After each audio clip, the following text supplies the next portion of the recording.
We're continuing our show of tasting wines that cost $12 and under to see if they are worth your hard-earned dollars. In this episode, we're going to be tasting the Apothic Red. I've never had this wine, and it is, I think it's like the fourth or fifth biggest seller in the US. So people are drinking this in serious volumes. But really, the question is, should you be drinking it? I'm going to let you know. Welcome back to Drinking It In. I am your host, Chris Cassara. We are here to help you know more and drink better, and we're continuing our show of $12 wines and under. Should you be buying them?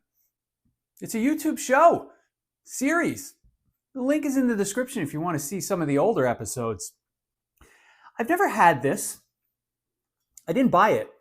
My wife and I were at a charity event for one of the animal charities we support, and they do a thing where it's called a wine pull. You donate $20 to the organization, and then you pick a number out of a hat, and you get the wine that's in the bag. So, it's not about the wine. It's about, continuing to donate money to the charity. And we got this in June as part of that. So I guess it technically cost me $20. No, these wines are available. I think it's like a $9 price point is fair to say. I've never had it before. I've had the Apothic Inferno, which is that bourbon barrel red. It's one of the worst things I've ever tasted in my life. So I just popped the cork. We're going to see what this is all about. From my research, I believe this is a blend of like Zinfandel and Cabernet Sauvignon and Merlot. I'm not 100% sure of it. It is a California red wine, and this is the 2024 Apothic Red Original Blend. It is smooth and flavorful. All right, let us see. You go into these things with an open mind, right? I don't know. Maybe I'll like this stuff.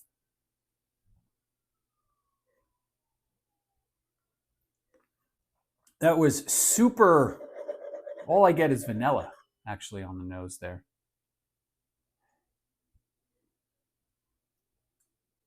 Now you saw me, I literally just opened it. Not a ton coming out of the glass. I don't know if that's what is typically the experience, but I get just a waft of vanilla.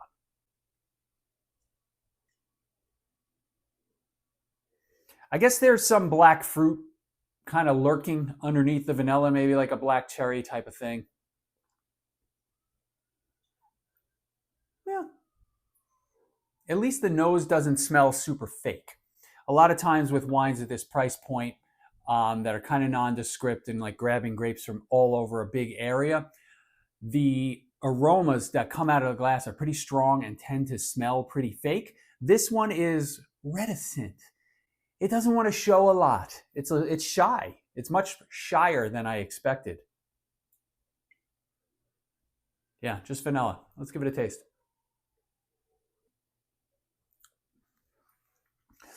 There was alcohol by volume, 13.5%. There was I got a little bit of that alcoholic heat coming through my nose, not too much, so it's not terribly off balance. It is very creamy. There's some fruit here, there's like some blackberries, black cherry, something in there, lots of vanilla, lots of a fair amount of oak treatment, and definitely some sweetness. I was doing a little research on this before, and I honestly expected this to come across much, much sweeter than I am getting right now. This is actually fairly well managed on the sweetness scale. If you're thinking about like some of these wines that are priced between $9 and $12, they tend to have a lot of residual sugar in them that make them almost sickly sweet. Like the Meiomi Pinot Noir is a good example, sickly sweet. Like I can't even put another sip of that in my mouth. This one, I gotta be honest, I'm not minding this at all. I almost get a little bit of a coffee note at the end, which is kind of interesting. This wine, this wine's not going to change your life at all. It's not super complex, but it is not. It's not overly processed in the way that some of the wines that are huge sellers typically are. I expected to come into this video and hate this wine and want to just be like, I can't believe how sweet this thing is. This thing shouldn't be, you really shouldn't try it. I don't care if you're a beginner to wine or not. I mean, this is, we'll rate this wine. We're going to rate this wine in 83. I think it's fine, actually. If you're a beginner to wine, I would rather see you drink this than the Barefoot Cabernet that we tasted about 6 months ago. I would almost rather see you drink this.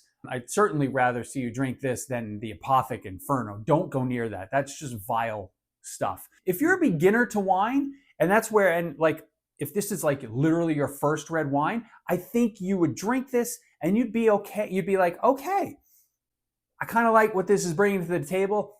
I'd like to drink more wine. And that in the end is what I want people to do. Yeah, 83 points. Would I buy it again? Would I buy it? No. Personally, I wouldn't. Would I have more than just this sip? Am I going to have another glass of this? I probably will. Hate me for it. I'm a little surprised.